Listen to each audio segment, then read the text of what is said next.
आपल्याला फोन आला तर म्हणजे हाय एवढं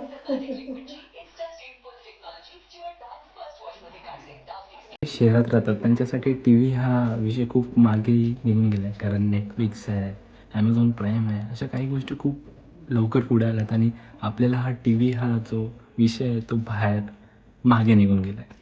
बट गावच्या लोकांना अजूनही तो विषय खूप हाताळता येतो आहे. त्यांना खूप छान वाटतं टी व्ही बघून. मला खूप आधी वाटायचं की हे मराठी सिरियल्स चालू असते ते कोण बघतो, कारण आत्ताची जी जनरेशन आहे ती पुढे गेली आहे. ती टी व्ही न बघता नेटफ्लिक्स बघते, मूव्हीज बघते, कोरियन ड्रामा हे ते सर्व इन्स्टा आहे.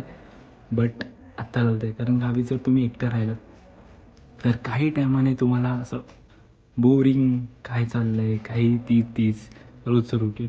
बट गावच्या लोकांना काहीतरी नवीन पाहिजे असतं तर ते हे जे कार्यक्रम आहेत, ज्या सिरीज लागतात, सिरियल्स, ते बघून ते त्यांचा दिवस काढतात.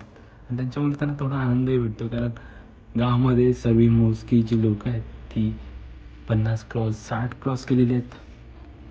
म्हातारे माणसं त्यांच्यासाठी नवीन जीवन सध्या तरी त्यांच्या ह्याच्यामध्ये नाही आहे.